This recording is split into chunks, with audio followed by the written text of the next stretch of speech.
जब बाइबल की बात आती है, मैं बाइबल का लफ्ज़ क्यों इस्तेमाल किया, असी कभी कदार बाइबल कहने, बाइबल भी कहने।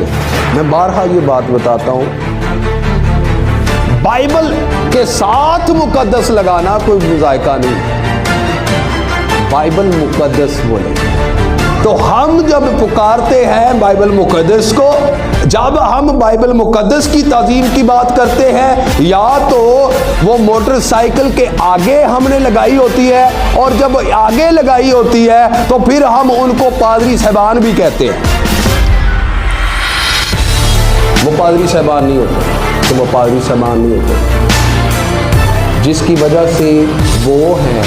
अगर उसी को जो है ताज़ीम और इज़्ज़त नहीं, तो फिर आपकी भी इज़्ज़त नहीं।